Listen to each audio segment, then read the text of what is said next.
जी के 5 lecture 18 IAS 38 के MCQ भी पिछले लेक्चर के साथ अपलोड हो गए थे।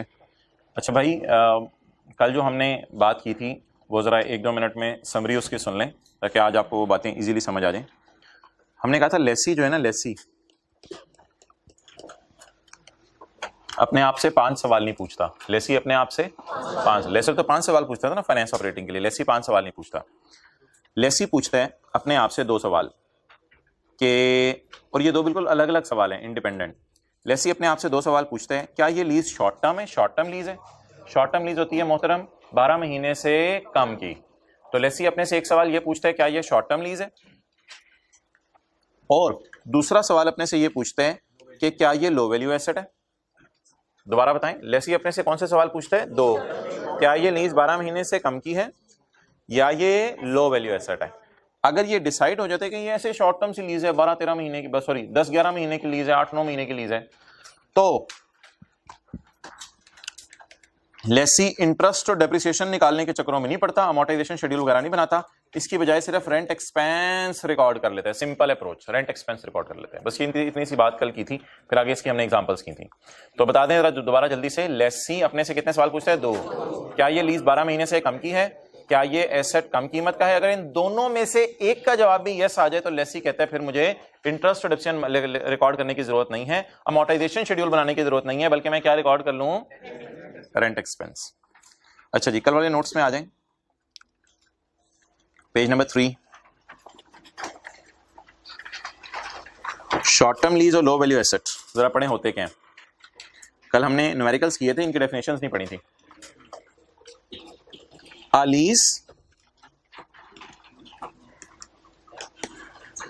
lease that at commencement date, जिस दिन लीज शुरू हो, has a lease term of 12 month और less। तो शॉर्ट टर्म लीज मोहतरम क्या होती है? कल वाले नोट्स किसी के पास ना हो हाथ खड़ा कर दें। अच्छा, लीज जो 12 महीने या उससे कम की हो, डेट इज कॉल्ड एज, बोले शॉर्ट टर्म लीज। अच्छा, उसके बाद भाई ये 4th रो में नोट्स दे दो लास्ट में। अगला लीज, अच्छा 12 महीने वाली भी क्या होगी? बोले इधर 4थी रो में 12 महीने वाली भी क्या होगी? शॉर्ट टर्म लीज होगी। अच्छा, और 11 महीने, 10 महीने, 9 महीने वाली भी शॉर्ट टर्म लीज होगी। अच्छा यार, ये जरा बात बताइएगा, इसका क्या मतलब है? A lease that, ये बात कल नहीं हुई थी। A lease that contains a purchase option is not a short term lease even if it is for 12 month or less। अच्छा देखें, अगर लीज है 9 महीने की, उसमें लिखा हुआ एंड पे तुम खरीद लेना, तो बता दें अब इसको क्या शॉर्ट टर्म लीज कहें या खरीद के तो वो काफी अरसा सर अपने पास रखेगा, तो फिर इसको शॉर्ट टर्म लीज नहीं कहेंगे। अब जरा बात गौर से सुनते रहिएगा। 9 महीने की लीज है, 10 महीने की लीज है, 11 महीने की लीज है, कोई परचेज ऑप्शन नहीं है, परचेज करने की कोई ऑप्शन नहीं है, तो ये लीज क्या होगी? 9 महीने की लीज है, 10 महीने की लीज है, 11 महीने की लीज है, 6 महीने की लीज है, लेकिन परचेज करने की ऑप्शन अवेलेबल है, तो ये शॉर्ट टर्म लीज नहीं होगी। वो तो वो देखते हैं आगे नीचे, वो अलग चीजें हैं। अच्छा मोहतरम, next, in case of short term lease the choice of applying the simplified approach must be made by class of underlying asset to which the, अच्छा इसमें ना एक बात, अभी मैं क्लास पूरी होने का वेट कर रहा था, एक बात इसमें मैं पहले करता चलूं जो बड़ी इंपॉर्टेंट है।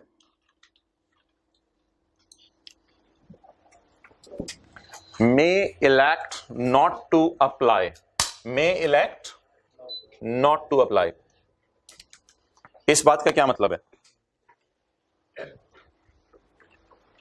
आप मुझे बताएं कि जो हमारी लेसी की नॉर्मल लीज होती है उसमें बैलेंस शीट के अंदर क्या आता है?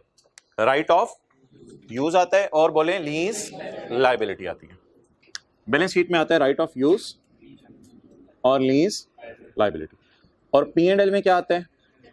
इंटरेस्ट एक्सपेंस और डेप्रिसिएशन एक्सपेंस, जो हमारी नॉर्मल लेसी होता है, ठीक है, जिसको लीज में नॉर्मल लीज कह सकते हैं।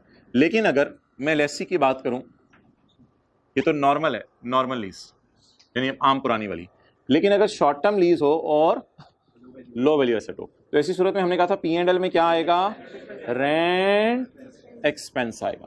क्लियर? इसी सूरत में P&L में आएगा रेंट एक्सपेंस। अच्छा, ये जो मोहतरम चीज है ना, इसको जरा आपने गौर से समझना है। ये चॉइस है, ये चॉइस है। इस बात का मतलब बड़े गौर से सुनिएगा। चॉइस का मतलब ये है, अगर आपका लो वैल्यू एसेट भी है और आपका दिल चाह रहा है कि मैं लंबा काम करूं, प्रिंसिपल, इंटरेस्ट, बैलेंस का कॉलम बनाऊं, पूरा अमोर्टाइजेशन शेड्यूल बनाऊं, डेप्रिसिएशन निकालूं, इंटरेस्ट निकाल लूं, ये सब करूं, आपकी मर्जी है, आप इस मॉडल पे चल सकते हैं। अब जरा बात गौर से सुनिएगा। शॉर्ट टर्म लीज, लो वैल्यू एसेट और जो पुरानी लीज हम पढ़ रहे थे, ये तीनों लीजेस इस तरीके से आपका दिल चाहे तो करने तो करें, कोई मसला नहीं है। ये बेहतरीन तरीका है, मशहूर जमाना, पुराना और कदीम तरीका है, बाबा जी के जमाने का। ये तरीका आइडियल और बेस्ट है। लेकिन अगर आपका दिल नहीं चाह रहा तो दो चीजों को निकाल के इधर ले आए। किन किन चीजों को? शॉर्ट टर्म लीज को और लो वैल्यू एसेट को। क्लियर हो गई ये बात? अब जरा मुझे बात गौर से बताइएगा। अगर एक एसेट की लीज की मुद्दत 3 साल है, अगर एक एसेट की लीज की मुद्दत, लेकिन वो एसेट क्या है, तो वो कहां फॉल करेगा? लो वैल्यू एसेट में। अब आपकी मर्जी है कि रेंट एक्सपेंस रिकॉर्ड कर दें या लो वैल्यू एसेट के साथ ये सलूक भी किया जा इजाजत है। क्लियर होगी ये बात? इसी तरह एक लीज है 10 महीने की, आपका दिल चाह रहा है हर महीने का अमोर्टाइजेशन शेड्यूल अलग अलग बनाऊं, कई दफा किस्तें महीनों के अंदर भी पे हो रही होती हैं, हर महीने किस्त पे हो रही है, तो लीज है 9 महीने की। अब देखने में कौन सी लीज है, लेकिन अगर आपका दिल चाहता है आप इस मॉडल पे कर लो, कोई मसला नहीं। क्लियर होगी बात? तो ये वाले इधर जा सकते हैं, ये वाले इधर। लेकिन अगर एक कार है जिसकी लीज 6-7 साल की है, तो कार 6-7 साल वाली उठा के इधर से इधर नहीं आ सकती। समझ आ गई बात? तो बता दें समरी या बात शॉर्ट, सेकंड रो में आ जाए। अच्छा, समरी या शॉर्ट फॉर्म में बात क्या हो गई? चाहे लो वैल्यू एसेट हो, चाहे शॉर्ट टर्म लीज हो, अगर हमारा दिल चाहे तो पुराने तरीके से कर सकते हैं। पुराने तरीके से, ये स्टैंडर्ड ने इजाजत दी है, लेकिन आमतौर पे ऑब्वियसली आपको पता है पेपर में तो हम सिंपल अप्रोच लगाया करेंगे। ये लाइन जरा पढ़ के बताएं। A lessee may elect, may choose, ये कल वाले नोट्स किसी के पास नहीं है तो हाथ खड़ा करें। कल वाले नोट्स इस रो में दे दें, कल वाले, आज वाले नहीं। और आपके पास हैं कल वाले नोट्स? आप कल आए थे? हाथ खड़ा करो। अच्छा, लेक्चर 17 वाले। A lessee may, अच्छा चुप एक मिनट इधर देखें। A lessee may elect not to apply the requirements to record right of use and lease liability। अगर आपका दिल चाहे तो right of use lease liability record ना करें, अगर आपका इनमें भी दिल चाहे तो right of use lease liability record कर सकते हैं। उर्दू में ये बात यहां लिख लें। STL शॉर्ट टर्म लीज और LVA लो value asset. Short term lease और लो वैल्यू एसेट में अगर हमारा दिल चाहे पुरानी अकाउंटिंग करने का तो कर सकते हैं। शॉर्ट टर्म लीज और लो वैल्यू एसेट में अगर हमारा दिल चाहे पुरानी अकाउंटिंग करने को तो कर सकते हैं, कोई मसला नहीं है। अभी आधे घंटे बाद जरूरत पड़ेगी। अच्छा जी,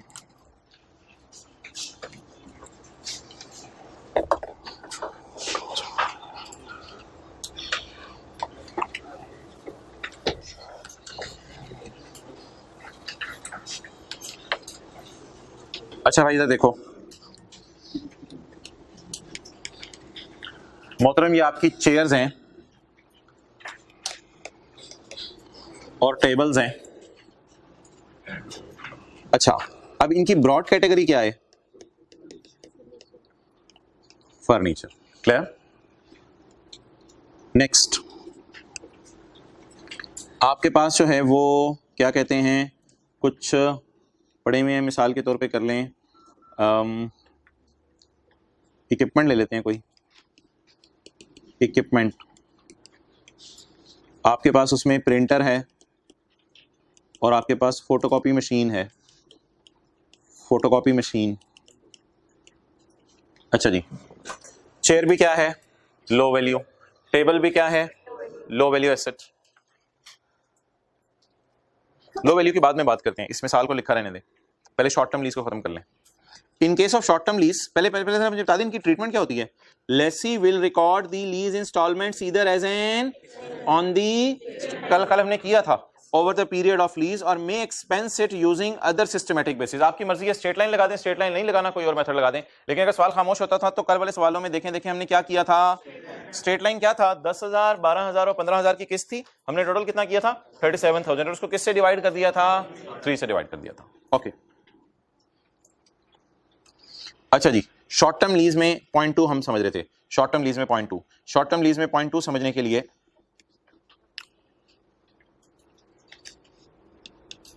एक है जी कार और दूसरा है मिसाल के तौर पे आप ले लें प्लांट। अब ये दोनों लो वैल्यू नहीं है, ये दोनों लो वैल्यू नहीं है। कार में आपके पास कोरोला भी है, कार में आपके पास टोयोटा की गाड़ी भी है, प्लांट में आपके पास मैन्युफैक्चरिंग प्लांट भी है जिससे आपने चीज़ें बनानी हैं, मैन्युफैक्चरिंग प्लांट, और प्लांट में आपके पास कटिंग मशीन भी है जिससे आपने चीज़ें काटनी है प्लांट एंड मशीनरी के अंदर, और ये सारी महंगी महंगी चीज़ें हैं। अच्छा, ये करोला आपने किराए पे ली 4 महीने के लिए, टोयोटा आपने किराए पे ली 5 महीने के लिए, मैन्युफैक्चरिंग प्लांट आपने किराए पे लिया 6 महीने के लिए, कटिंग मशीन आपने किराए पे ली 7 महीने के लिए। मैंने माना ये लो वैल्यू नहीं है, लेकिन बोलें ये क्या है, शॉर्ट टर्म। शॉर्ट टर्म की डेफिनेशन क्या पड़ी है, 12 महीने या उससे कम के लिए। अच्छा यार मुझे एक चीज बताएं, ये लाइन क्या लिखी हुई है, In case of short-term lease, the choice of applying the simplified approach must be made by class of underlying asset to which the right of use relates. The simplified approach must be made by class of underlying asset to which the right of use relates. अच्छा जी, बता दें Corolla और Toyota किस class से belong कर रही हैं, car से, और मैन्युफैक्चरिंग प्लांट और कटिंग मशीन किस क्लास से बिलोंग कर रही हैं, बोले बोले बोले, प्लांट से।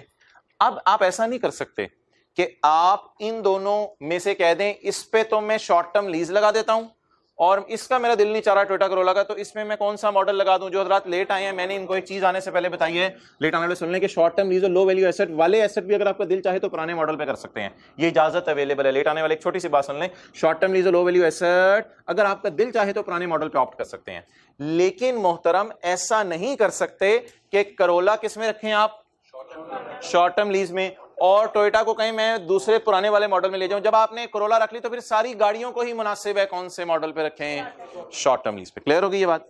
लेकिन दूसरी तरफ अगर आपका दिल चाहे तो प्लांट्स को शॉर्ट टर्म लीज में ना रखें, क्योंकि ये क्लास ही बदल गई है। ये क्लास कार्स की है या ये क्लास प्लांट्स की है, प्लांट्स की है। ये बात अपने समझ आ रही है।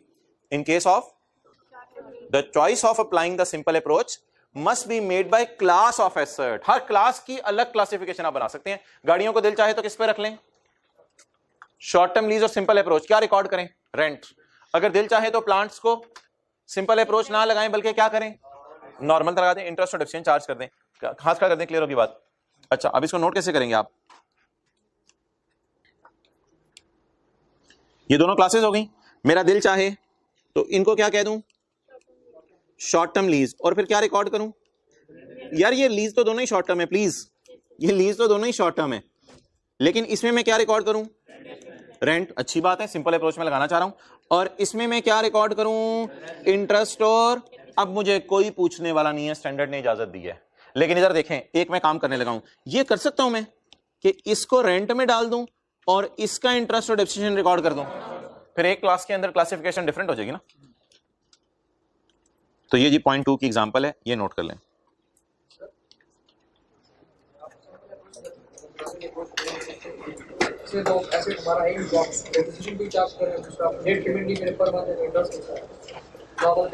लेट किस्तें होती हैं, महीने महीने की किस्तें बना देते हैं, लेट पेमेंट्स होती हैं, क्यों नहीं होती, क्या चीज, वो तो फिर पूरी लीज में आप ये कह सकते हो। तो आप 6 महीने वाली कर, वो तो आपकी अंडरस्टैंडिंग है ना, तो पूरे कई दिन गुजर जाते हैं इसमें। तो हाँ, डेप्रिसिएशन आप 6 महीने की निकालो नॉर्मल, तो फिर कोई मसला नहीं, 6 महीने की। हाँ, तो वो जो एसेट वाली बुक्स में रखेंगे, फिर right of use lease liabilities record करेंगे, फिर सब कुछ होगा, फिर नॉर्मल अप्रोच रहेगी। इंटरेस्ट आएगा और बोले बोले बैलेंस शीट में क्या आएगा, राइट ऑफ यूज और लीज लायबिलिटी। तो हर क्लास के लिए अलग चीज आप यूज कर सकते हैं। वो तो वैसे ही नॉर्मल लीज है ना, उसमें तो चक्कर ही नहीं, वो तो शॉर्ट टर्म है ही नहीं। नहीं नहीं नहीं नहीं, नहीं वो जरूरी नहीं है।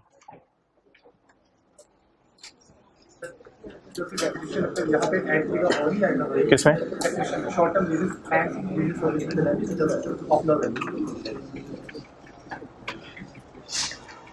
कहाँ पे कह रहे हो,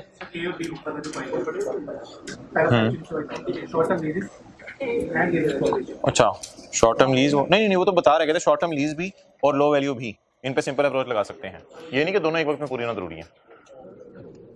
ओके जी, आगे चलें। Low value asset, low value asset मोहतरम क्या होता है? Low value asset, low value assets की एग्जांपल्स पढ़ें। लो वैल्यू एसेट्स की examples, number 1 telephone systems, tablets and small item of office furniture, IT equipment such as, ये कौन से एसेट्स हैं? बोले बोले बोले, लो वैल्यू एसेट्स। अच्छा जी, अब लो वैल्यू एसेट की ये तो एग्जांपल्स हैं। लो वैल्यू एसेट की डेफिनेशन पढ़ें। N asset can be of low value. Low value asset होने के लिए दो शराइत हैं। नंबर 1, आप अपने पैसों से खरीद सकते थे लेकिन आपके दिल में नहीं आया इसलिए आपने नहीं खरीदा। आप अपने पैसों से खरीद सकते थे लेकिन आपके दिल में अपने पैसों से खरीदना का नहीं आया इसलिए आपने अपने पैसों से नहीं खरीदा। और दूसरी शर्त यह है लो वैल्यू एसेट में कि जो लो वैल्यू एसेट आपने खरीदा है इसका आपके बाकी एसेट से कोई इंटरलिंक नहीं है, यानी बाकी एसेट इस पे डिपेंडेंट नहीं है। बाकी एसेट इस पे डिपेंडेंट नहीं है। कई एसेट्स होते हैं दूसरे के ऊपर डिपेंडेंट होते हैं। जैसे मैं मिसाल दूं, कई मशीनें होती हैं फैक्ट्री के अंदर, एक मशीन में से चीज गुजरती है तो इस काबिल होती है कि अगली मशीन में जाए, और अगर वो एक पहली वाली मशीन रुक जाए तो अगली सारी मशीनों की प्रोडक्शन बंद हो जाती है। और क्या कहते हैं जी, पहली वाली मशीन से चीज कट ही नहीं रही, चीज कटेगी तो अगली मशीनों में जाके पेंट होगी और बाकी सारे काम होंगे। तो लो वैल्यू एसेट की दो कैरेक्टरिस्टिक्स बताएं। नंबर 1, आप बोले बोले बोले आप अपने पैसों से खरीद सकते हैं लेकिन नहीं खरीदा आपने, वो आपकी मर्जी, आप अपने पैसों से खरीद सकते हैं। नंबर 2, वो एसेट ऐसा एसेट है जिसका दूसरे एसेट से कोई ताल्लुक या दूसरे एसेट्स उस एसेट्स पे डिपेंडेंट नहीं है। अब पढ़ें sir, N asset can be of low value asset if the Lesi can obtain benefit from use of asset with own resources available to, own resources से मुराद लिखें own कैश, आपका अपना कैश। आप अपने कैश से अगर इसको इस्तेमाल करना शुरू कर सकते हैं तो फिर ये लो वैल्यू के एसेट बन जाएगा, क्योंकि आप तो खरीद सकते थे लेकिन फिर भी आप किस तरफ चले गए? लीज की तरफ चले गए। An asset can be of low value if lessee can obtain benefit from its use with own resources available to lessee. Own resources से क्या मुराद? With cash available to lessee, और उर्दू में मतलब या इंग्लिश में आसान, means can be purchase by lessee. Underlying asset क्या होता है जिसका जिक्र हो रहा है? An underlying asset is not highly dependent on, ना दूसरे एसेट्स पे डिपेंडेंट है, और नॉट इंटर रिलेटेड विद, दूसरे एसेट से इसका कोई ताल्लुक नहीं है। ये वैसे भी चल सकता है, दूसरे एसेट ना भी हो तो इसे कोई फर्क नहीं पड़ेगा, या दूसरे एसेट को इससे फर्क नहीं पड़ेगा, इसको भी दूसरे एसेट से कोई फर्क नहीं पड़ेगा। दूसरे पॉइंट की लॉजिक ये है कि अगर आप लो वैल्यू एसेट्स, मिसाल के तौर पे आपका कोई ऐसा लो वैल्यू एसेट है जिसे आपने कह दिया ये लो वैल्यू है, लेकिन ऑर्गेनाइजेशन के लिए उसकी इंपॉर्टेंस इतनी ज्यादा है कि दूसरी चीजें उसके बगैर चल ही नहीं सकती, तो स्टैंडर्ड कहता है इसके साथ लो का नाम लगाना मुनासिब नहीं है, ये तो मेन चीज है जिसकी बुनियाद पर ऑर्गेनाइजेशन पूरी चल रही है। ओके, हाँ थोड़ा बहुत अगर डिपेंडेंसी है तो फिर खैर है, हाईली डिपेंडेंट ना हो, ये कह रहा है वो। अच्छा जी, ये हो गया जी लो वैल्यू एसेट की definition. Next, the assessment of whether or not an asset is considered to have a low value is based on its value when it was new. It is not based in any way on leased assets current value. पहले इसको उर्दू में समझे फिर English में समझ लें। आपके पास FX गाड़ी है, अब गाड़ियां तो आमतौर पे, माना कि वो मॉडल उसका आउट हो गया हुआ है, तो गाड़ी आमतौर पे 2-2.5-3 लाख से सस्ती नहीं मिलती, लेकिन वो FX गाड़ी आपको इस वक्त एक बाजार से बहुत पुरानी 40,000 की मिल रही है। अब आप गाड़ी को देख के कहेंगे यार ये लो वैल्यू की गाड़ी है, लेकिन स्टैंडर्ड कह रहे हैं नहीं यार, इसकी आपने जो है ना एग्जैक्ट जो करंट मार्केट वैल्यू है वो देख के डिसाइड नहीं करना ये लो वैल्यू है, बल्कि अगर इससे ऐसी नई मिले तो बताएं कितने की मिले, उस बुनियाद पे क्या डिसाइड होगा ये लो वैल्यू है या हाई वैल्यू है। पढ़ें जी, the assessment whether or not an asset is considered to have a is based on its value when it was new.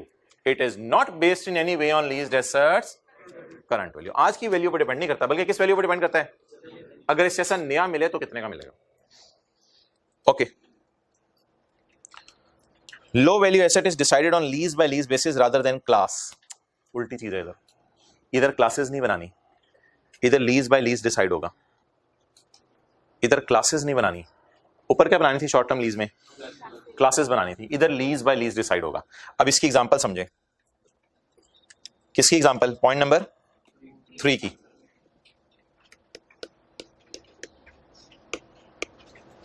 Computer, ये सुना हुआ सुपर कंप्यूटर्स, ये गेमिंग कंप्यूटर्स टाइप, ये 12 लाख रुपए का ही कंप्यूटर है। और जो हमारा नॉर्मल कंप्यूटर है जो हम खरीदते हैं जाके, अगर मैं लैपटॉप की बात नहीं कर रहा, तो शायद 25-30 हज़ार 40 हज़ार तक का ही आपको मिल जाता है। क्लियर? अब मुझे बता दें, ये क्लास तो किसकी है? कंप्यूटर्स की, लेकिन इसमें क्लास को नहीं देखना लो वैल्यू में। लो वैल्यू में सोचे क्या कह रहा है? लो वैल्यू में लीज को क्लास में कैटेगराइज कराना है या एसेट वाइज देखना है? एसेट वाइज देखना है। आप बताएं जी, क्या लिखा हुआ है? Low value asset is decided on lease by lease basis rather than class। इन दोनों की क्लास तो क्या है? एक ही है, लेकिन लीज बाय लीज देखेंगे। अब आप डिसीजन बता दें जी क्या लेंगे। इसको हम डाल देंगे लो वैल्यू में, और इसको हम, लो वैल्यू का क्या मतलब? P&L में क्या आएगा? Rent expense. और ये हमारा नॉर्मल तरीके से ट्रीट होगा। नॉर्मल तरीका का क्या मतलब है? अब इसका P&L में क्या आएगा? इंटरेस्ट और डेप्रिसिएशन और राइट ऑफ यूज और लीज लायबिलिटी। नोट करें, तो इसमें आप लीज बाय लीज देखेंगे। जी जी, इस तरह के लो वैल्यू एसेट्स की क्या लिमिट होगी, कितने रुपए का एसेट होगा? मोहतरम स्टैंडर्ड ऐसी बातें नहीं बताता, स्टैंडर्ड ऐसी बातें नहीं बताता। इस वक्त स्टैंडर्ड आया था, पता नहीं उस वक्त उसमें लिखा हुआ था शायद $500 उसने लिख दिया था। जब उसने स्टैंडर्ड बनाने वाले ने $500 लिख दिया ना, तो लोगों ने बड़ा एतराज किया कि यार ये मटेरियलिटी हमारे पे छोड़ो, तुम डिसाइड ना करो। इसलिए स्टैंडर्ड बना, उसमें से $500 निकल गया। $500 का लफ्ज़ जब उन्होंने निकाला तो फिर उन्होंने ये उठा के डेफिनेशन डाल दी।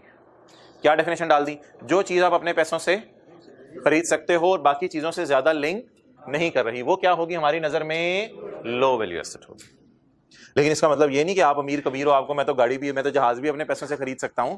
इसका मतलब है नॉर्मल चीजें जो हल्की फुल्की डेली यूज की। तो इसलिए आईकैप इसमें ना जजमेंट आपसे प्लीज अप्लाई नहीं करवाता। ये बड़ी जजमेंटल चीजें हैं, ये बड़ी जजमेंटल डेफिनेशन है। जो चीज अपने पैसों से खरीद सकते हो, हर बंदे का एक लेवल है अपने पैसों से खरीदने का, इसलिए ये चीजें आईकैप इस तरह आपसे टेस्ट नहीं करवाता। ये कम से कम एमसीक्यू के लेवल पे आएंगी। आईकैप क्या करता है? आईकैप अगर न्यूमेरिकल्स दे रहा है तो उसमें ये वाली चीजें डाल रहा है जो स्टैंडर्ड ने सीधी सीधी एग्जांपल्स दी हुई है, वो आपको इतना परेशान नहीं करा। तो वो ये तो स्टैंडर्ड जरा बारीकियों में चला गया, दुनिया में पता नहीं क्या हो रहा होता है। तो आईकैप आपके लेवल पे ये वाली एग्जांपल्स दे देते हैं, जिससे पता चल जाता है क्या ये कौन से एसेट्स हैं। दोबारा याद कर लें इनको: telephone systems, tablets, personal computer, small items of furniture, IT equipment such as laptops. चलें जी, हाँ, ये मैं यही दिखाने लगा था। तो इसमें क्लास बाय क्लास जाना है या इसमें लीज बाय लीज जाना है? लीज बाय लीज जाना है।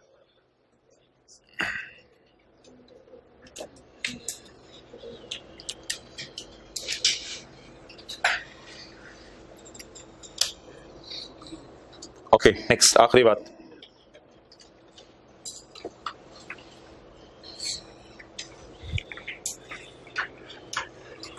अच्छा भाई, अब आपने फर्ज करें मोबाइल्स, टैबलेट्स लो वैल्यू है तो मोबाइल्स तो ऑब्वियसली लो वैल्यू होंगे। कंप्यूटर लो वैल्यू है तो मोबाइल तो ऑब्वियसली लो वैल्यू एसेट होगा। आपने बहुत से मोबाइल खरीदे, वो सारे मोबाइल लो वैल्यू है। मोबाइल 1 2 3 4 5 सारे मोबाइल लो वैल्यू है। वो लो वैल्यू मोबाइल आगे सब लीज पे दे दिए। सब लीज हमारे सिलेबस में नहीं है। वो लो वैल्यू मोबाइल आगे किस पे दे दिए? तो अब वो जो लो वैल्यू मोबाइल हैं उनको आपने लो वैल्यू एसेट नहीं कहना, क्योंकि आप इनसे इनकम कमाने लग गए हो। तो इनको आपने लो वैल्यू होने के बावजूद भी लो वैल्यू नहीं कहना। पढ़ें, in case lessee intends to sublease the low value, है एसेट लो वैल्यू लेकिन किस पे दे दिया? आगे किराए पे दे दिया। The lessee may never account for head lease as low value. Head lease बता सकते हैं? हेड लीज, यहां देखें 2 लीजेस आ रही हैं। आप एमसीबी बैंक के पास गए और एमसीबी बैंक से कहा कि मुझे 50 मोबाइल लीज पे चाहिए। 50 मोबाइल आप लीज पे लेके आ गए। ये तो हो गई हेड लीज, मेन लीज जिसे कहते हैं, मेन कह सकते हैं हेड लीज की जगह मेन लीज। उसके बाद आपने फिर आगे वो 50 मोबाइल खुद लेके आगे 50 लोगों को एक एक को सब लीज कर दिए। तो ये कौन सी लीज होगी? सब लीज। अब आपने बैंक से कौन से मोबाइल लीज पे लिए हैं? छोटे छोटे मोबाइल लीज पे लिए हैं, और वो सारे कौन से एसेट्स हैं? लो वैल्यू एसेट्स हैं। लेकिन फिर भी आप उनको लो वैल्यू एसेट, क्योंकि आप उनसे क्या जनरेट करना शुरू कर दें? डायरेक्ट उनको लीज पे देके इनकम जनरेट करना शुरू कर दिया आपने। इसलिए स्टैंडर्ड कहते हैं इनको लो वैल्यू ना को। In case lessee intends to sublease the lessee may never account for head lease as, that is head lease will have to be recorded on balance sheet. Balance sheet पे कैसे lease record होती है, किसी को पता है? Balance sheet पे कैसे लीज रिकॉर्ड होती है? राइट ऑफ यूज के नाम से। तो ऑन बैलेंस शीट और लीज लायबिलिटी के नाम से। बैलेंस शीट में राइट ऑफ यूज भी आता है और बोले क्या आता है? Lease liability. Even if it involves an asset that would otherwise said to have a चाहे अदरवाइज इसका नाम क्या है मोबाइल का, लो वैल्यू एसेट। फिर भी शॉर्ट टर्म के बारे में ऐसी बात उसने नहीं की, चीजें मिक्सअप ना करो।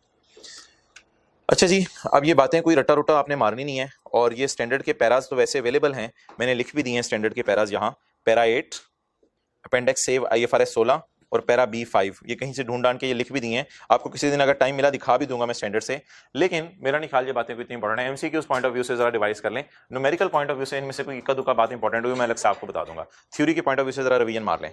अच्छा जी, शॉर्ट टर्म लीज से शुरू करें। 12 महीने की लीज क्या होती है, शॉर्ट टर्म। 9 महीने 10 महीने की लीज, लेकिन अगर 9-10 महीने की लीज आपने परचेज ऑप्शन डाल के ले ली तो फिर वो lease short term. Next, short term lease आपने कैसे क्लासिफाई करनी है, क्या आपका दिल चाहे तो पूरी क्लास को शॉर्ट टर्म लीज में डाल दें और दूसरी पूरी क्लास को नॉर्मल तरीके से डील कर लें। देख रहे हो आप। अगली बात, लो वैल्यू एसेट क्या होता है, जिसको अपने पैसों से खरीद सकता है और बाकी एसेट से इसका खास लिंक नहीं है। नेक्स्ट पॉइंट 2, ये डिसाइड करना कि एसेट लो वैल्यू है या हाई वैल्यू है, उसकी आज की वैल्यू लगवानी पड़ेगी या उस जैसा नया कितने का मिलता है।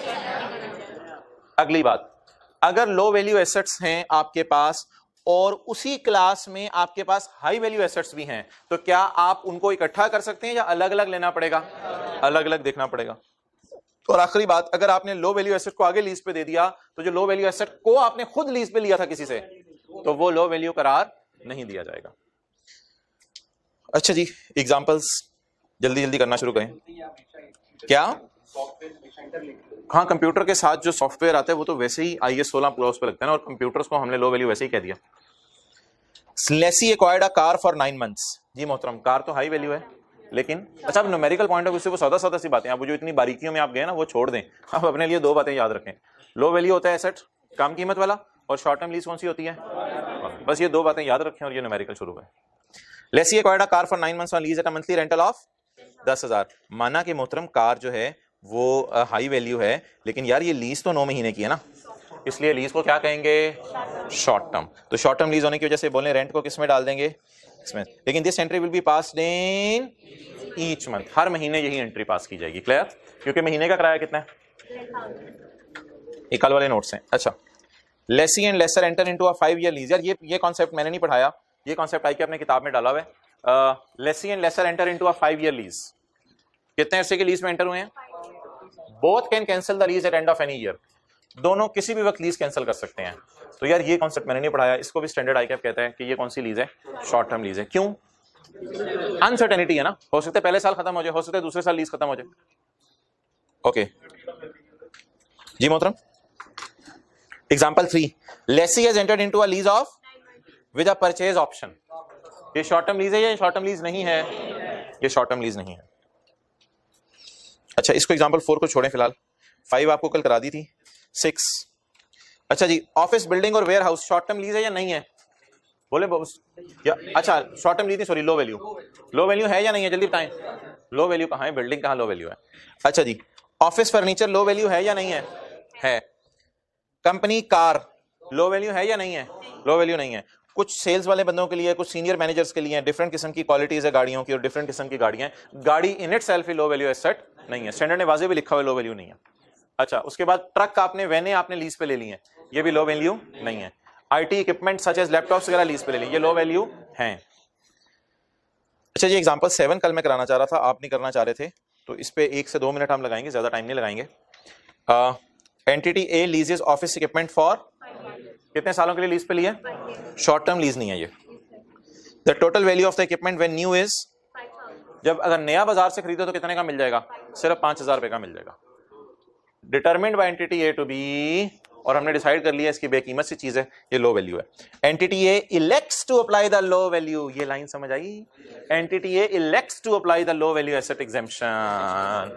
एंटिटी ए ने लो वैल्यू एसेट में इधर जाना पसंद नहीं किया, बल्कि एंटिटी ए ने कहा मैं सादा तरीका ही लगाना पसंद करूंगी। और एक बात याद रखिएगा, अगर सवाल साइलेंट हो तो हम इन दोनों में हमेशा सिंपल तरीका ही लगाया करेंगे, जैसे कल की क्लासों में हम लगा रहे थे। लेकिन ये लाइन ने जरा रिवीजन करा दी हमारी वो पड़ी हुई बात की। एंटिटी ए ने क्या चूज किया, याद रखिएगा, शॉर्ट टर्म लीज और लो वैल्यू एसेट में अगर हमारा दिल चाहे, जैसे उधर नहीं होता था कभी FIFO यूज करें, वेटेड एवरेज यूज करें, हमारी मर्जी होती थी, तो शॉर्ट टर्म लीज और लो वैल्यू एसेट में चॉइस अवेलेबल है। अगर दिल चाहे तो पुराने तरीके से काउंटिंग कर लें, ना दिल चाहे तो वो जो कल नई अकाउंटिंग पढ़ी थी सिंपल वाली, वो कर सकते हैं।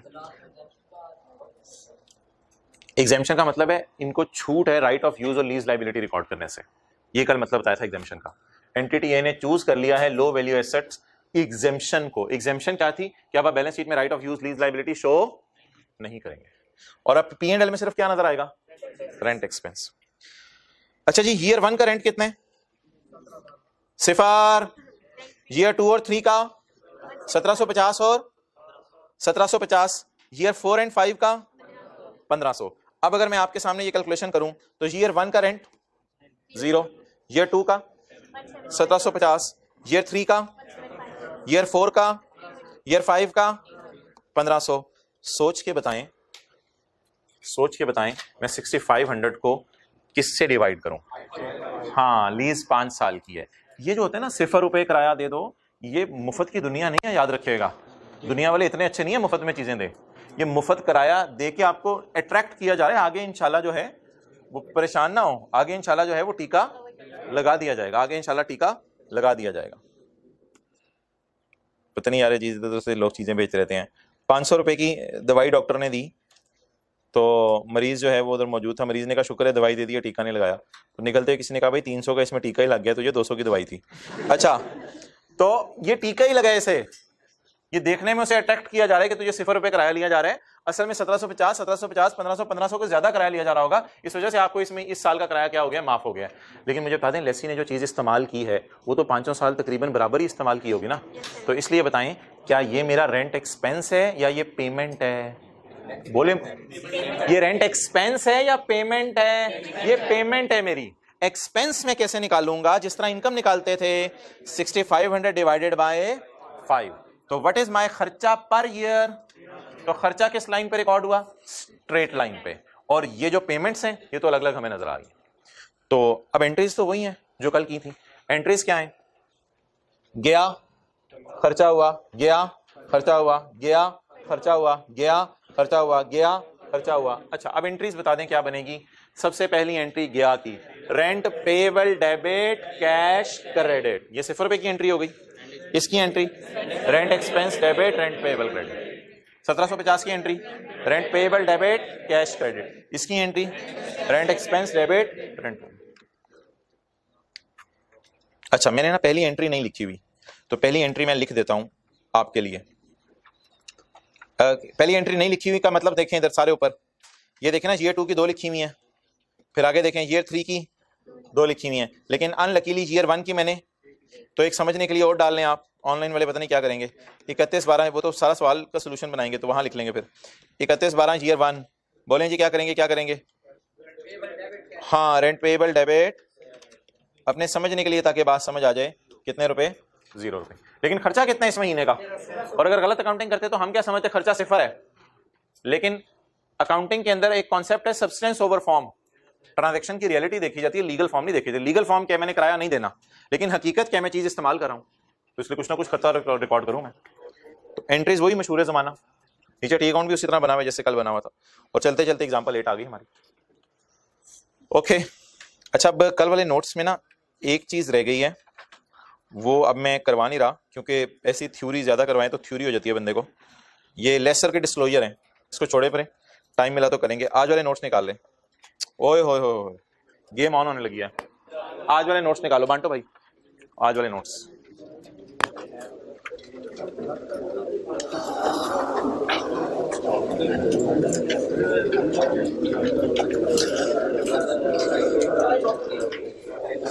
क्या करें, वो कुछ बच्चे परेशान हो जाते हैं ना, सारे आप जैसे नहीं होते बात को पकड़ने वाले।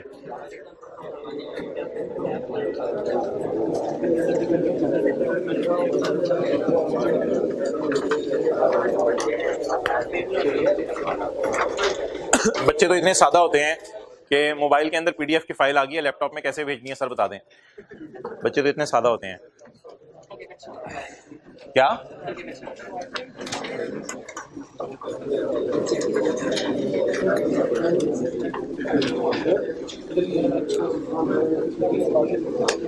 ओके जी, ये बुक में भी अवेलेबल होगा, लर्निंग ऑब्जेक्टिव 6 इंशाल्लाह आज आ जाएगी बुक, और आपको फिर मैसेज में करा दूंगा। इसमें ना ये एक ऊपर डब्बा बना हुआ है, इसको छोड़ें, नीचे आए जरा। आपकी थोड़ी सी टेंशन चाहिए, 2 से 3 मिनट, और आज की पूरी क्लास में सिर्फ हमने एक एंट्री करनी है, वो 5 मिनट में हो जाएगी, बाकी सारी फिर पिछली चीजों की रिवीजन होनी है। और किसी को आज के नोट्स चाहिए हो, ठीक है बैठ जाए।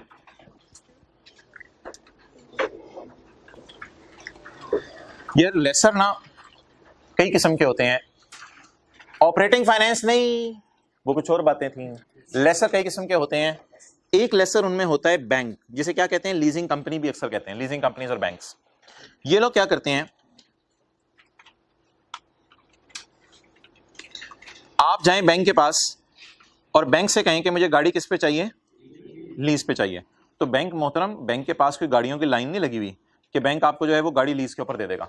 बैंक क्या करेगा, बैंक 4 लाख की गाड़ी, फर्ज करें छोटी गाड़ी है, 4 लाख की गाड़ी बैंक खरीदेगा और 50,000 उसमें डालेगा इंटरेस्ट, और आपको कहेगा 4.5 लाख की 10 किस्तें बना लो, 45,000 रुपए की किस्तें बना देता हूं तुम्हें। समझ आ गई बात? आपने जाके बैंक को क्या कहा, यार एक गाड़ी मैंने सड़क पे देखी है, नई नई गाड़ी आई है मार्केट में, इमरान खान ने लॉन्च की है, 4 लाख की मिल रही है, 4 लाख की गाड़ी मिल रही है। आप पीटीआई के जाले थे, आपने कहा यार 4 लाख की गाड़ी मिल रही है, इमरान शहजादे ने मेरे 4 लाख की गाड़ी मार्केट में लॉन्च की है, लेकिन मेरे पास 4 लाख भी नहीं है,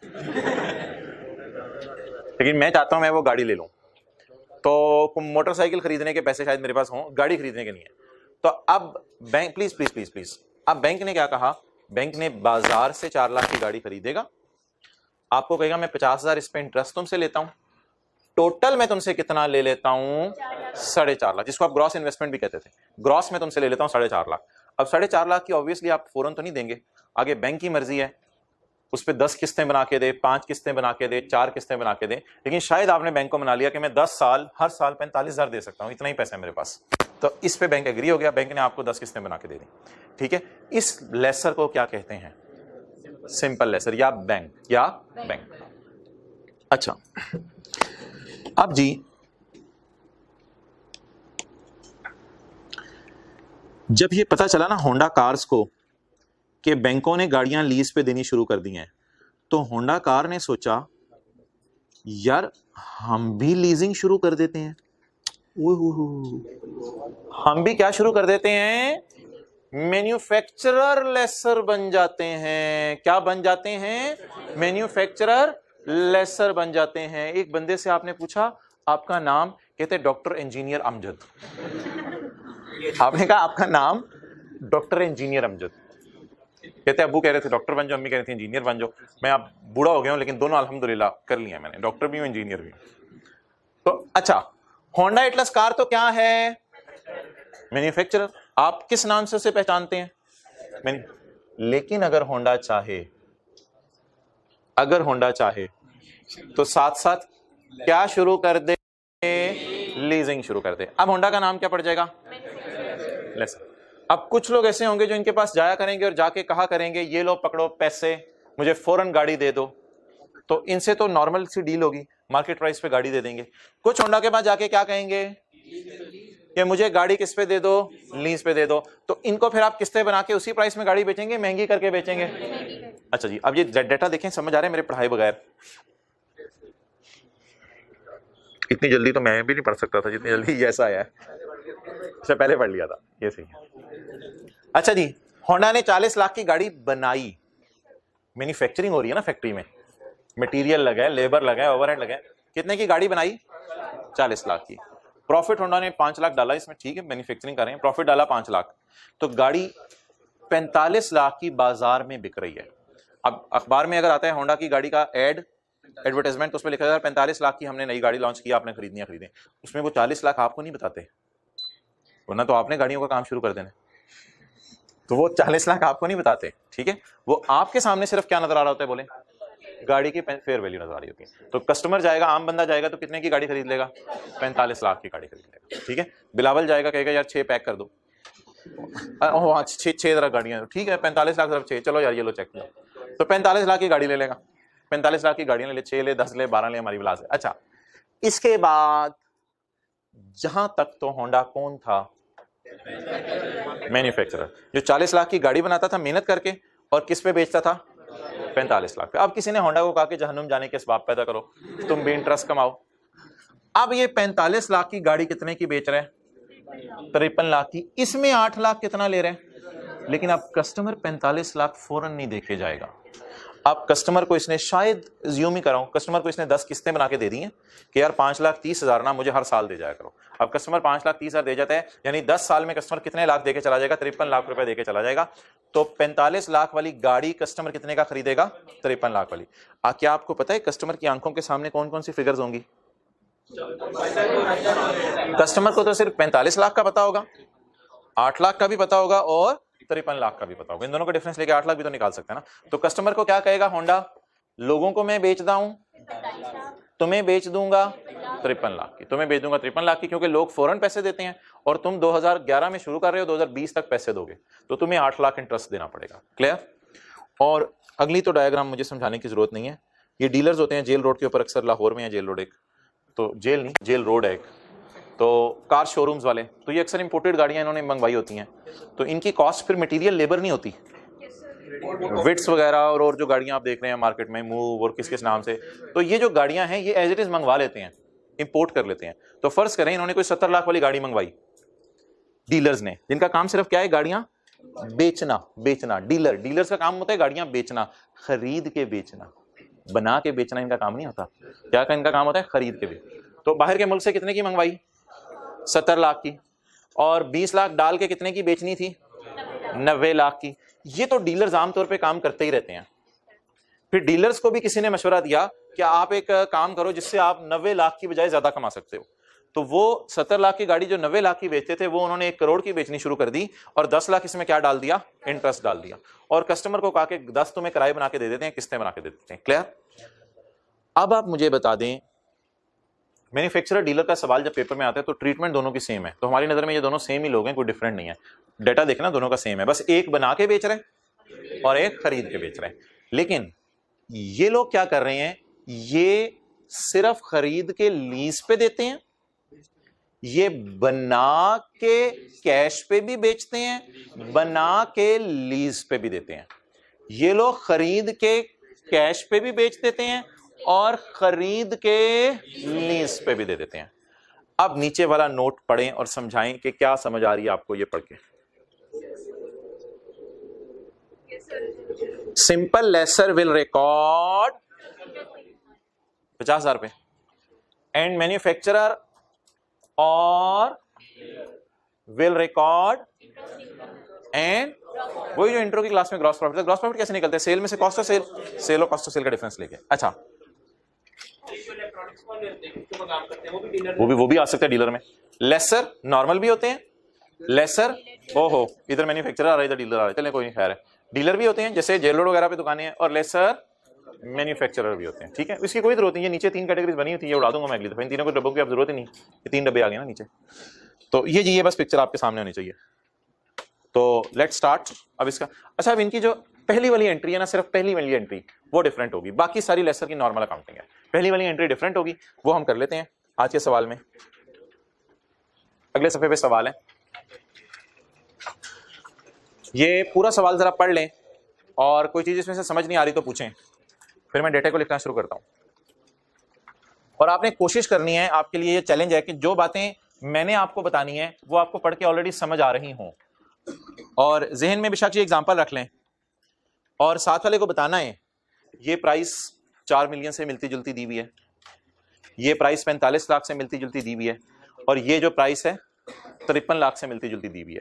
तो इस मिसाल को बेशक जहन में रख के आप देखें, डेटा ज्यादा दिया हुआ है।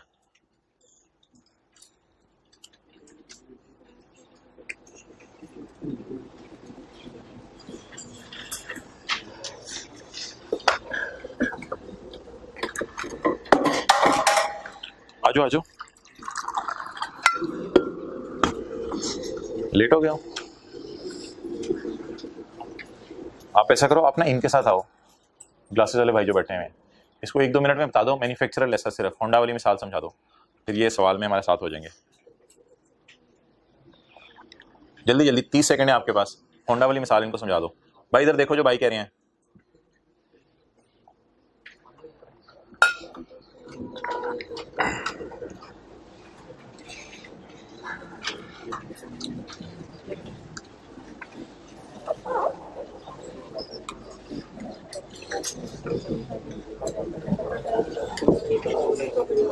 कोई एक परसेंटेज लगा के फिगर निकालनी है, वो भी निकाल के रखें, फिर शुरू करते हैं।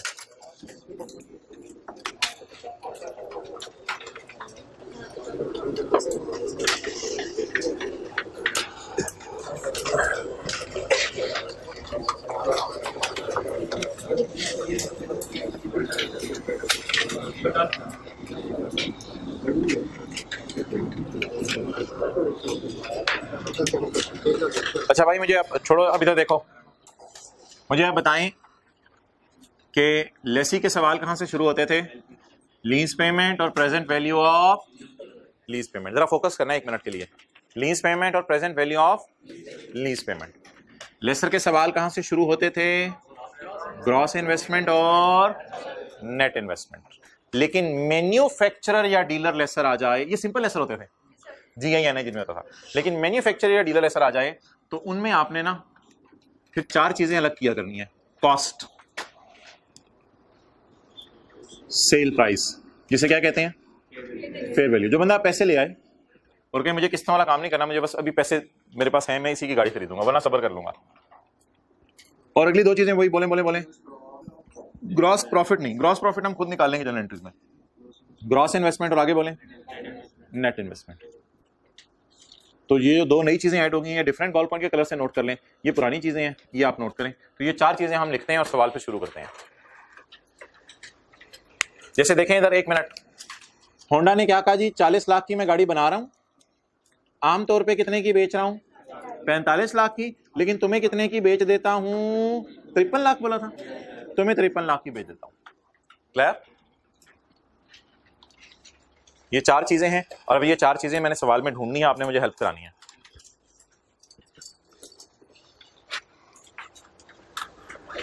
अच्छा, रिटर्न ही मारना, ये कॉस्ट क्या होती है? जितने की होंडा ने बनाई। फेयर वैल्यू क्या होती है? जो बंदा पैसे लेके आ जाए उसे इतने की बेच देंगे।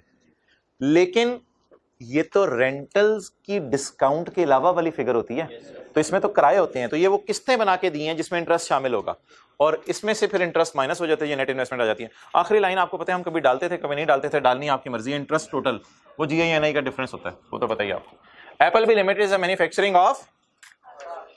अच्छा जी, आप बताएं इसके बिजनेस की नेचर क्या है? मैन्युफैक्चर। अब ये जो टॉपिक हमारा शुरू है, इसका पिछले से कोई ताल्लुक नहीं है। Apple B limited sells the equipment to farmers all around the country. Harvesting equipment, फसल की सफाई के लिए ये चीजें बना रहा है, और पूरे मुल्क के अंदर ये चीजें बेचता है। Some customer purchase equipment for cash. कुछ होते हैं अमीर लोग, वो आके कहते हैं यार ये पकड़ो पैसे। And other purchase under Apple B. और जो दूसरे हैं वो क्या कहते हैं, यार हमें तो तुम्हारा ऐसा किस पे चाहिए? किस्तों पे चाहिए। अब ये एक मुर्गा फंसा है, इसका नाम है हैटफील्ड। ये चलता चलाता एप्पल बी के पास आ गया। एप्पल बी का कारोबार कितने हैं? 2। मैन्युफैक्चरिंग भी कर रहा है और लीज पे भी लोगों को चीजें देनी शुरू कर दी हैं इसने। हैटफील्ड आया, इसने एक हार्वेस्टर खरीदा from Apple B.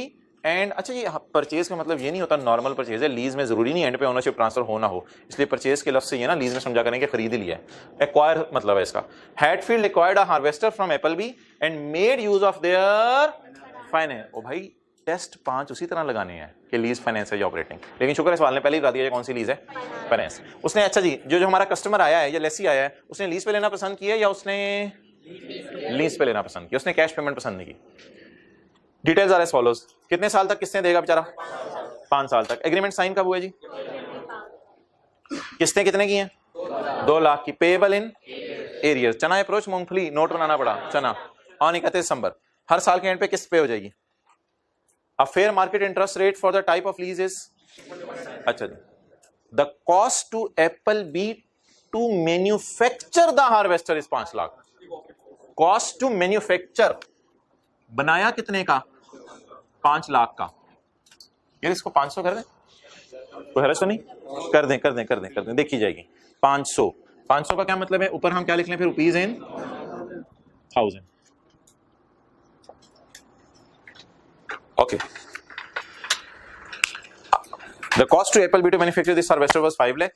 Apple B implements a markup of cost plus 28% on their।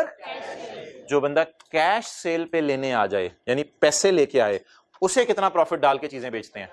28% डाल के। तो यही निकाल लें 28%। हमने कॉस्ट पे लगाना है, कॉस्ट प्लस, अच्छा जी कॉस्ट कितनी है, प्लस 28% ऑफ 500, क्यों कहते हैं कॉस्ट प्लस 28%, 640। या कुछ लोगों ने इस तरह किया होगा 500 अगर 100 पे पड़ा है तो हमें बता दो 128 कितना है, उस तरह भी आ जाएगा। बहरहाल इसकी रिवीजन हमने कंसोलिडेशन में करनी है, इस सिंगल एंट्री में आप लोग इस तरह की चीजें करते थे।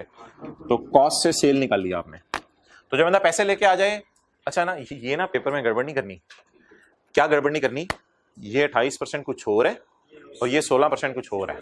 ये 16% लीज का इंटरेस्ट रेट है और ये 28% प्रॉफिट है, क्योंकि कितनी इनकम्स कमानी है, 2, प्रॉफिट भी कमाना है और इंटरेस्ट भी, तो इसलिए परसेंटेजेस को मिक्स नहीं कर देना।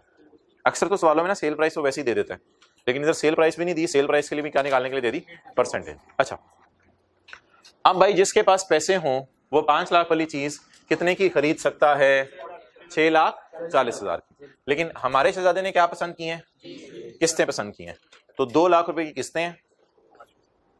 अच्छा जी लेसर का फॉर्मूला, लेसर का फॉर्मूला, डाउन पेमेंट,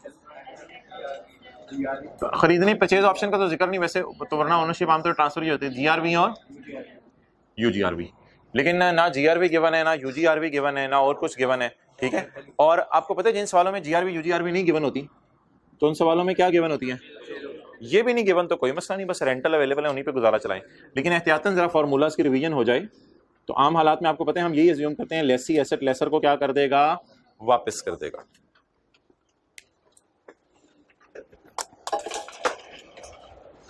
यूजीआरवी के साथ जरा डिफरेंट कलर यूज करना है, कल शायद आपको इसका आइडिया हो क्यों।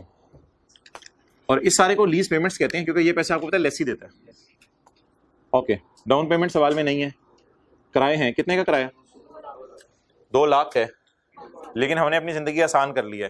कुछ लोग 2 लाख पूरा लिख रहे हैं, हमने पहले ही 3 सिफर ऊपर लिख दिए हैं। 200 ज़रा 5 किस्तें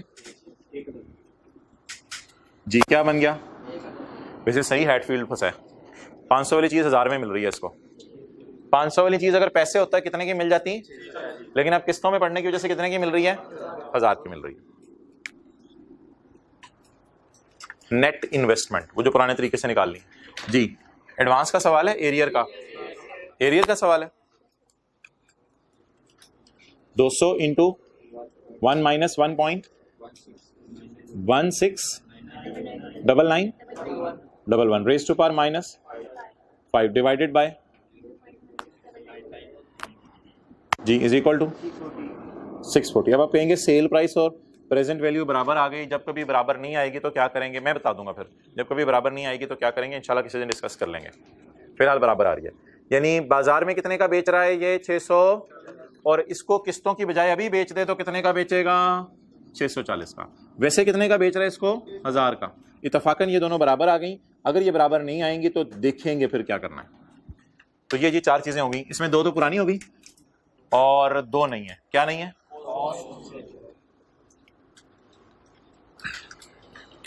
अच्छा आपको याद है, जरा ऊपर अटेंटिव रहिएगा, आपको याद होगा जो हमारे सिंपल सवाल होते थे ना सिंपल लेसर के, उसमें सिर्फ यही कॉस्ट दी होती थी।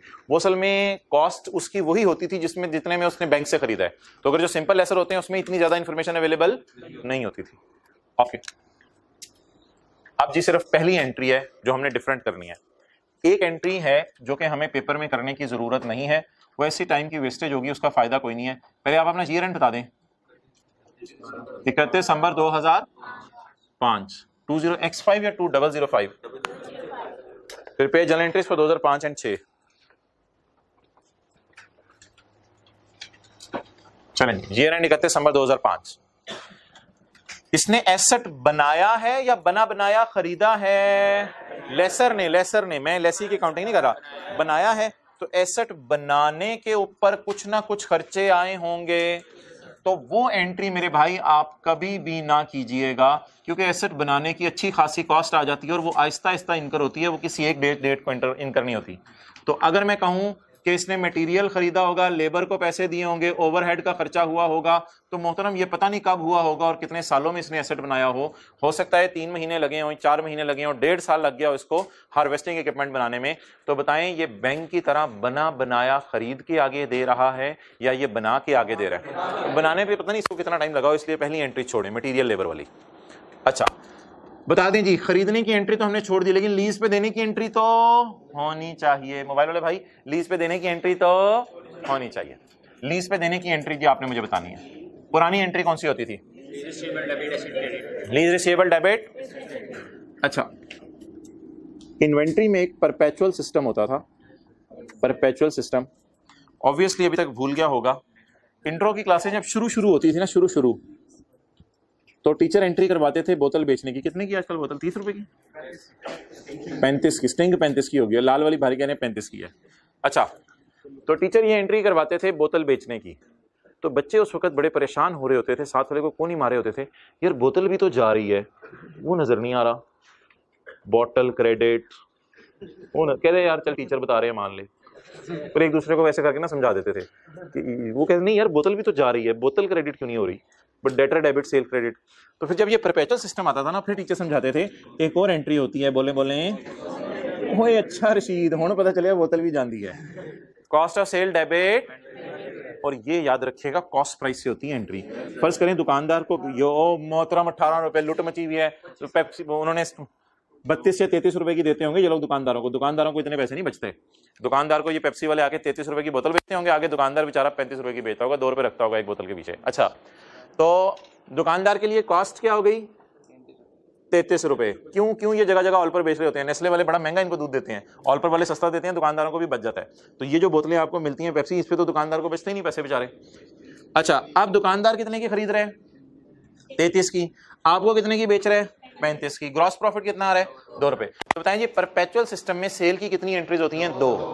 एक एस्पेक्ट है खुशी रिकॉर्ड करना और रिसीवेबल बढ़ाना, खुशी रिकॉर्ड करना और रिसीवेबल बढ़ाना, और दूसरा एस्पेक्ट है खर्चा रिकॉर्ड करना हमारे बिजनेस का और बोतल का जाना।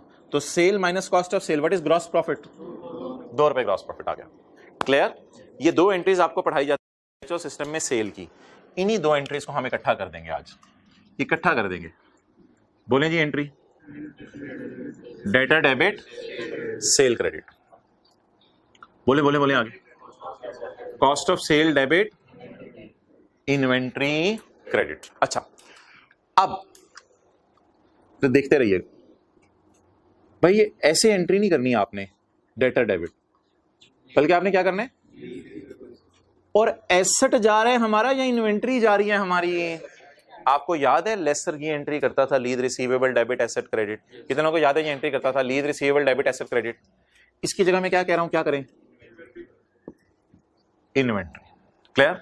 और सेल और कॉस्ट ऑफ सेल। अब एंट्री परपेचुअल से जरा डिराइव करें। Debtor debit cost of sale debit asset credit या इन्वेंट्री क्रेडिट?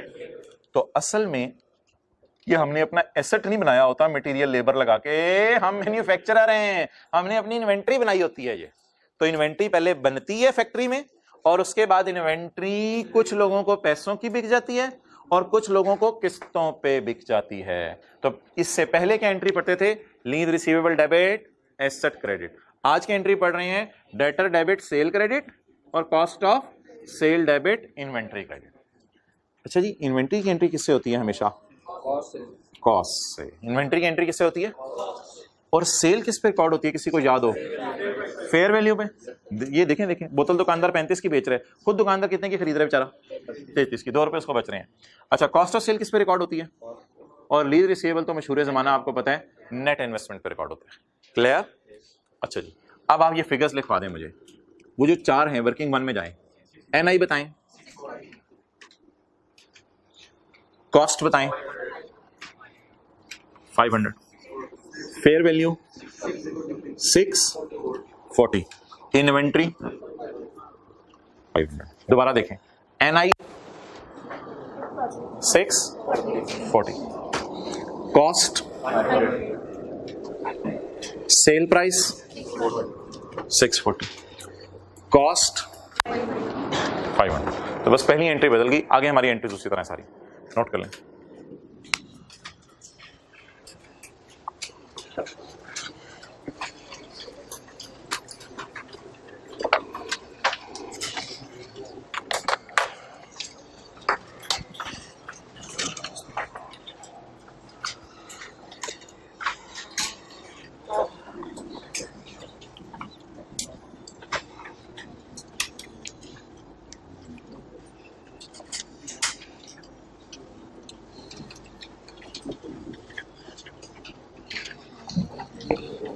छोड़ो,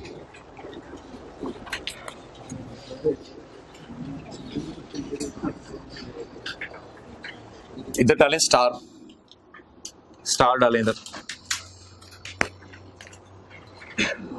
और ऊपर लिखें इसकी जगह हम पहले एंट्री करते थे lease receivable debit asset credit, ताकि मैन्युफैक्चरर डीलर के लिए आपको याद हो जाए ये एक नई एंट्री आई है मार्केट में। यहां स्टार डाल के लिख लें इसकी जगह पहले हम एंट्री करते थे lease receivable debit asset credit. ये बातें ना आखिरी दिनों में रिवीजन में बड़ा हेल्प करती हैं, फिलहाल आसान लग रही होती हैं। यहाँ पे स्टार डाल के इसकी जगह पहले हम एंट्री करते थे lease receivable debit asset credit.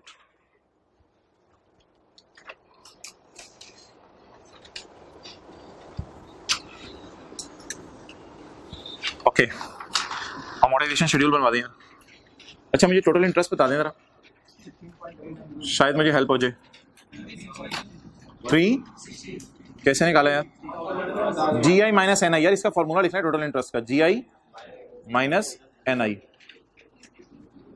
1000 minus 360। अच्छा जी, अमोर्टाइजेशन शेड्यूल हमेशा कहां से शुरू करने हैं? NI से।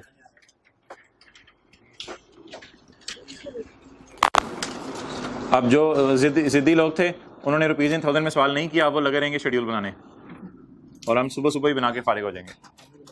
अच्छा जी, NI बोलें, डेट कितने किराए? 31/12/5। Oh guy, yes you are right as usual. जी हर गाय इधर बताए। 200 200 200 200 पंजाई दे दो, ये क्या होता है? 200।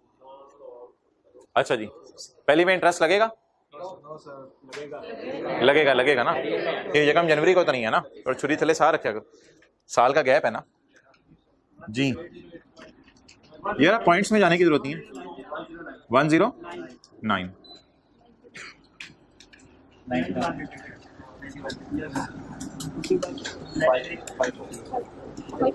549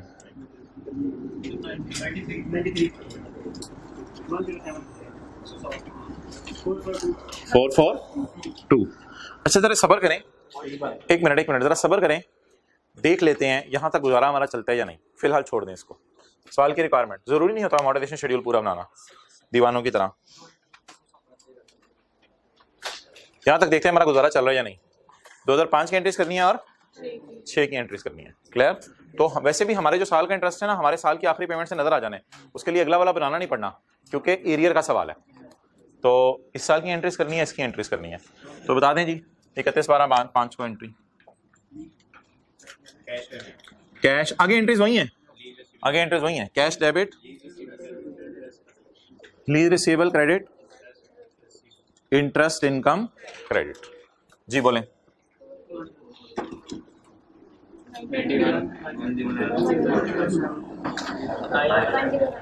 ठहरे,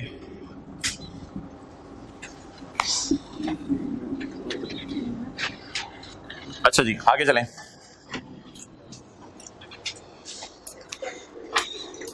अगले साल लेक्सर एसेट बनाएगा, लीज पे देगा, किराया आएगा इसको, तो 31/12/6 ना जूती ना उतारें, कोई बंदा डेप्रिसिएशन बोला है, जूती ना उतारें, बाहर से डंडा लेके आए। भाई ये किताबों से निकल गई है ना, जो भी चीज थी, इन्वेंट्री थी, एसेट था, किताबों से निकल गई है। अब किस चीज की डेप्रिसिएशन?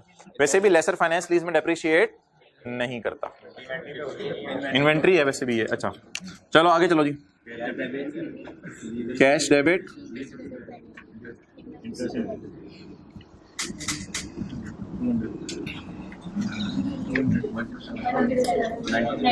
बस ये 2 साल की इंटरेस्ट रिक्वायर्ड थी। जी मैं कराऊंगा, लेकिन इस एंट्री को मैं यहाँ शिफ्ट कर रहा हूँ क्योंकि मेरे पास जगह नहीं है, तो वो तो कॉन्सेप्ट देने के लिए आपको वहाँ की थी। अब मैं किस साल की एंट्रीज कर रहा हूँ? 31/12/6 की। बता दें ये अगले साल की एंट्री, वो उसको इधर कर लेते हैं, जगह जरा बच जाएगी। कैश 200 भाई जगह बच जाएगी इसलिए। ऐसे ऐसे बच्चे सवाल पूछते हैं सर उधर भी करेंगे एंट्री इधर भी करेंगे। ये मैन्युफैक्चरर डीलर में 2 दफा किया करेंगे एंट्री। बहुत सादा लोग हैं दुनिया में। लीज रिसीवेबल जी कितना 107 और इंटरेस्ट इनकम 93।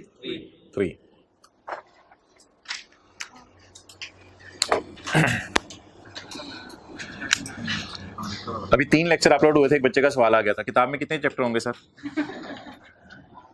अच्छा जी, आप मोहतरम प्लानिंग करनी होती है हमने साथ साथ जो चल रहा है वही तो वही प्लानिंग है और क्या बस।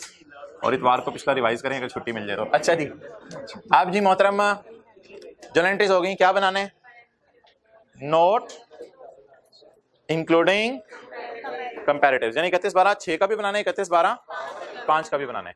तो मोहतरम मैं 31/12/6 का आप घर जाके बना लीजिएगा, मैं सिर्फ सोल्यूशन में बना हुआ है, मैं सिर्फ 31/12/5 का बना देता हूँ, सिर्फ पहले साल का 31/12/5 का। क्या नाम है यार, आज तो नाम बता दें इसका। Apple B. नहीं एप्पल बी सेव नहीं होता, देखें जरा ये गूगल पे एप्पल बी क्या होता है। नहीं देखो को देख रहे जल्दी बताए। फॉर द ईयर एंडेड बोले 31 दिसंबर। 6 और 5 उसने दोनों का मांगे, मैं 5 का बना रहा हूँ। 6 और 5 उसने दोनों का मांगे, उसने कंपैरिजन भी मांगे, मैं 5 का बना रहा हूँ। अच्छा जी, कैरेट जूस को कहते हैं एप्पल बी। अच्छा जी आप पास कर दो ऑनर। अब किसी ने कहना रशीद का बेटा भी है। अच्छा जी, आप बोलें जी नोट नंबर में भी 7, क्या नाम रखें। 7.1 अंग्रेजी आ जाएगी, 7.2 भाई रिकॉन भी बनेगी, मैच्योरिटी एनालिसिस। जरा जो कल नहीं आए उनकी तरफ देख के रोब डालें, रिकॉन भी बनेगी, रिकॉन्सिलिएशन। ओके, इंस्टॉलमेंट्स हमारे साल की पेमेंट के नीचे 31/12/5 के लिए लेस देन 1 ईयर कौन सा है। 1 to 2, 2 to 3, 3 to 4।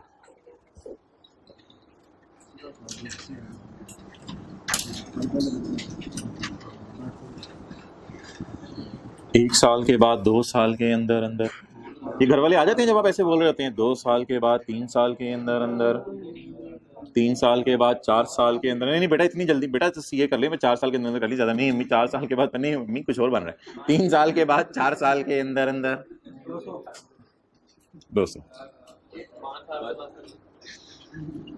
जी। 5 साल के बाद क्या नहीं जिसने हाथ दोगी यार, लंबे प्लान ना रखो, इतने जिंदगी का कोई पता नहीं, जल्दी जल्दी कर लें सीए। अच्छा जी 7.3 बताएं जी, 7.3 reconciliation. Okay, total lease receivable. आप चलेंगे नीचे जी, मैं आ रहा हूं, आप पहुंचे नहीं, आप हमारे साथ ही चलें। ये हम किससे बातें कर रहे थे, 800 से, घर में इसी तरह बोलेंगे। आप चलेंगे नीचे। बेटा जिन्न आ गया कमरे में। अच्छा नहीं अम्मी एड UGRB। बेटा तुम्हें क्या हो गया है।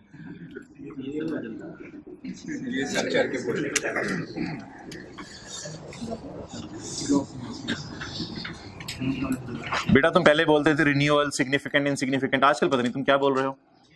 अच्छा जी, रिन्यूअल सिग्निफिकेंट इनसिग्निफिकेंट, IS 38 महंगी सस्ती रिन्यूअल, याद आ गया, अम्मी को याद रहती हैं फिर आते हैं।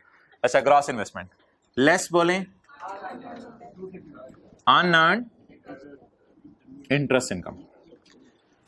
अच्छा मुझे आप बताएं, एक मिनट यार सबर, ज्यादा सबर, 1 मिनट मुझे बताओ 31/12/5 के P&L में कौन सा इंटरेस्ट गया होगा जो 31/12/5 के सामने नजर आ रहा है, या रकम यानी 6 के सामने नजर आ रहा है, 31/12/5 के सामने नजर आ रहा है, ये P&L में चला गया होगा। तो इसके साथ क्या लिखूं, अर्न, और इन सब के साथ अनअर्न्ड। अच्छा अनअर्न्ड अब मैंने नहीं निकाले हुए तो नोट नहीं बन सकता। अब वो पेपर छीनने लगे, आधा मिनट रह गया आपके पास, अनअर्न्ड निकालने हैं, अब लगे रहे आप। 15 सेकंड रह गए हैं, वो बस करते हैं, जल्दी कराएं कुछ।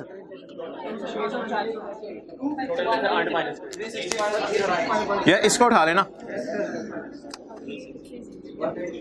मैंने माना ये सारे अनअर्न्ड हैं, ये जो 4 हैं अनअर्न्ड है, भाई फरमा रहे हैं इनविजिबल है, ये सारे अनअर्न्ड है। या तो इन चारों को टोटल कर लें, या सेकंड ऑप्शन बोलें टोटल में से 109 माइनस कर दें। टोटल कितना है? इसमें से 109 माइनस करें 251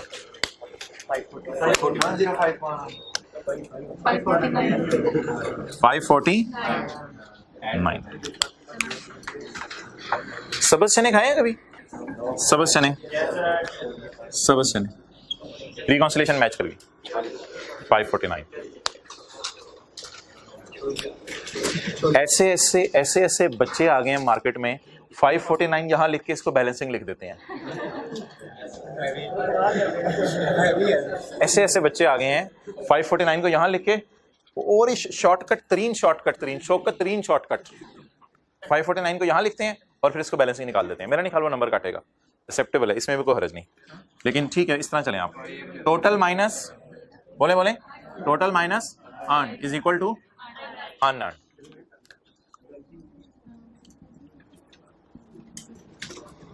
अच्छा भाई, वो जो ये आता था ना, कभी इस 93 को जमा करना पड़ता था, वो ये होता था कि ये वाला भी रिसीवेबल होता था अभी, तो फिर इन दोनों को जमा करके आता था, लेकिन फिलहाल 549 से ही मैच कर गया हमारा। अच्छा,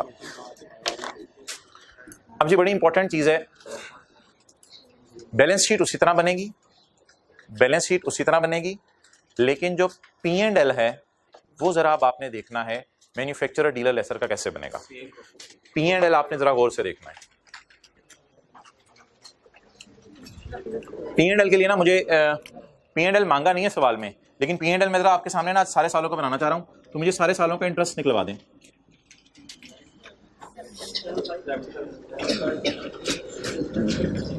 चना खा लें।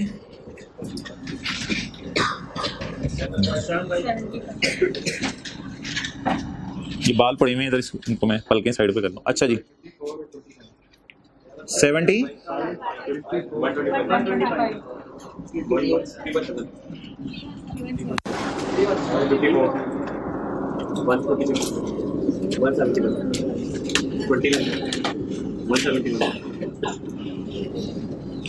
ओके। अब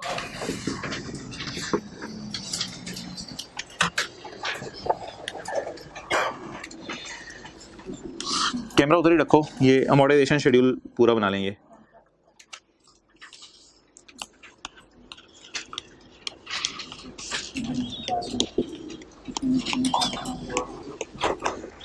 ले आओ इधर, एक लाइन में इधर खाली छोड़ो। P&L में मैं पहली दफा सारे सालों का P&L बना रहा हूं जब से आप पैदा हुए हैं। इंटरेस्ट इनकम, कैमरा उधर लेके जाओ। इंटरेस्ट इनकम मुझे बताएं सबसे पहली 31 12 5 की कितनी है? 109। उंगली के इशारे से जरा बताओ भाई, आप खड़े हो जो 109 खड़े हो ना, इधर खड़े हो भाई, इस तरह नहीं खड़े होना। देखो शुरू वाले दिन होते हैं ना, टीचर पता है क्या पढ़ा रहा होता है, नहीं teacher I am doing this, फिर जब टीचर थोड़ा बड़ा हो जाता है तो वो फिर इस तरह लिख रहा होता है, तो वो काम ना करना।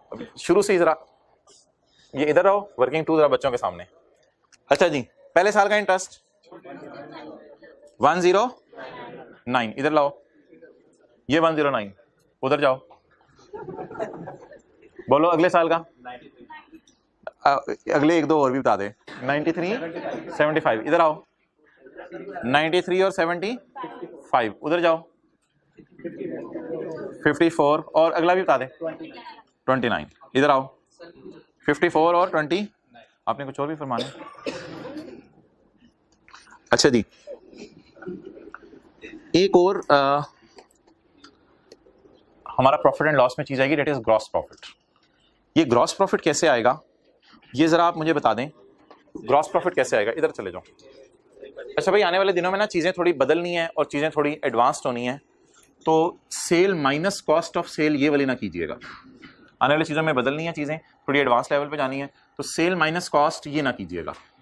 हाँ ये वाली कर दीजिएगा, सेल माइनस, आप कहेंगे है तो वही फिगर्स, चलिए फिलहाल वो है, आने वाले दिनों में जब चीजें बदलेंगी तो कुछ और भी चीजें आएंगी। बता दीजिए सेल कितनी है, कॉस्ट ऑफ सेल, इसको क्या कहते हैं, जीपी या ग्रॉस प्रॉफिट, इंटरेस्ट इनकम इसको नहीं कहेंगे। तो ग्रॉस प्रॉफिट बता दें जी कितना आ रहा है, 1 कैसे आया, 640 माइनस, चलें जी नोट कर लें। यार ये क्या चक्कर है, हाँ देखना ग्रॉस प्रॉफिट तो बेचते ही आ जाता है ना चीज, इंटरेस्ट ओवर द पीरियड आता है। ये लफ्ज कभी पढ़ा हुआ ओवर द पीरियड, किस स्टैंडर्ड में पढ़ा हुआ ओवर द पीरियड, रेवेन्यू वाले में। अस्सलाम वालेकुम भाई, मोबाइल इधर देखना यार, ग्रॉस प्रॉफिट।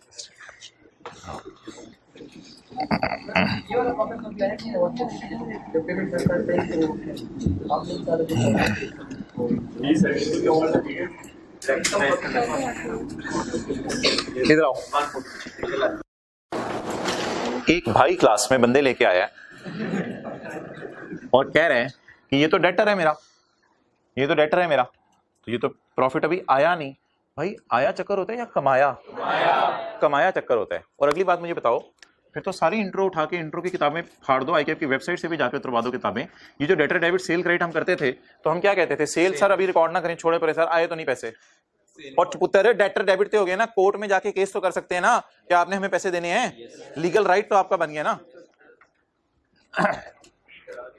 तो ग्रॉस प्रॉफिट को बोले कब रिकॉर्ड करने, इमीडिएटली, ग्रॉस प्रॉफिट को इमीडिएटली उसी साल रिकॉर्ड कर देने, और इंटरेस्ट को ओवर द पीरियड रिकॉर्ड करना। अच्छा वैसे टोटल चेक करें कितना है इंटरेस्ट का, टोटल 109 जमा 93 जमा 75 जमा 54 जमा 29, 360 इंटरेस्ट हो गया, और 140 इसमें जरा ये डालें 500, 500 कमा रहे, 500 कमा रहे। ये जो 500 कमा रहे असल में 500 वाली चीज 1000 में दे रहा था ना, 500 वाली चीज 1000 में दे रहा है ना, तो 500 वाली चीज 1000 में कैसे दे रहा है, उसने 5 किस्तें बना दी हैं 200 की, तो कितने मांग रहे हैं, कितने वाली चीज के, तो कमा कितना रहा है 500। इस 500 का ब्रेकअप क्या है, उसमें से 140 ग्रॉस प्रॉफिट कमा रहा है और बाकी इंटरेस्ट। चलें ये बात तो छोड़ने पर, ऐसे मैंने बीच में कर दी। ये बताएं ये फिगर्स कहां से आती हैं, जर्नल एंट्री से, sale minus cost of sale, और ये कहां से आती है, अमोर्टाइजेशन शेड्यूल से आती है। अच्छा अब देखें वो जो आपके दिल में एक थोड़ी सी बात आ रही थी ना, कुछ लोग सोच भी रहे थे करने का कि यार कल की क्लास में होमवर्क नहीं दिया, ये कोई बात नहीं होती,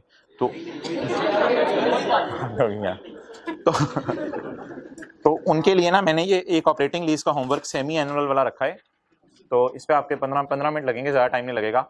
अच्छा मुझे आप बता दें कि ये जो मैंने एप्पल बी जैसा सवाल कराया है, इसी तरह का एक सवाल है एवोकाडो, ये कितने मिनट में हो सकेगा, 100% सेम सवाल है, लेकिन फिगर्स थोड़ी चेंज होंगी। 20 मिनट इसमें कर लें, चलें, जनरल एंट्रीज हैं 2 सालों की, और 1 साल का 2 साल का नोट है, 2 साल का नोट है, कितने मिनट लग जाएंगे, 15-20 मिनट, नहीं 15-20 से ज्यादा ना लगाइएगा, आप अपना टाइम जाया कर रहे होंगे। और ये ऑपरेटिंग लीज में सेमी एनुअल है, चलें 20 मिनट कर लें इसमें, तो ये 2 सवाल आपने करने हैं। अच्छा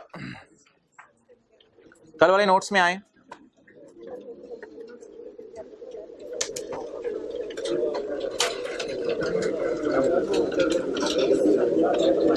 पेज नंबर 9, कल वाले नोट्स पेज नंबर 9, हेडिंग पढ़े जी, क्या लिखा हुआ है, डिस्क्लोजर्स फॉर लेसर, कौन सी लीज, फाइनेंस लीज, कौन सी लीज। अच्छा जी इधर ऊपर देखो यार,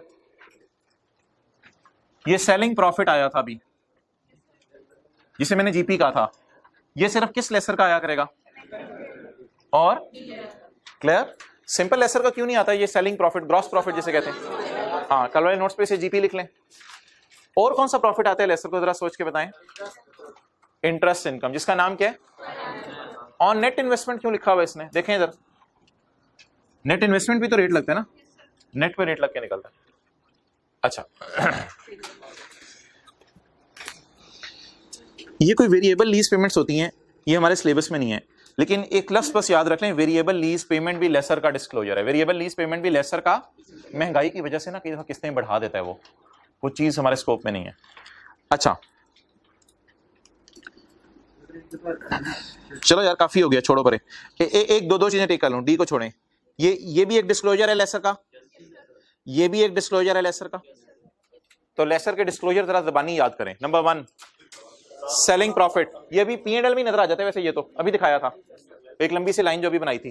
दूसरा डिस्क्लोजर इंटरेस्ट, ये याद नहीं करने, स्टैंडर्ड में दिए हुए, ये याद नहीं करने। लेसर के डिस्क्लोजर बताएं जल्दी जल्दी। Selling profit, interest income, variable lease payment और रिकॉन्सिलेशन। बस ये एक डिस्क्लोजर है, ये कल देख लेंगे। ओवर। टेस्ट दे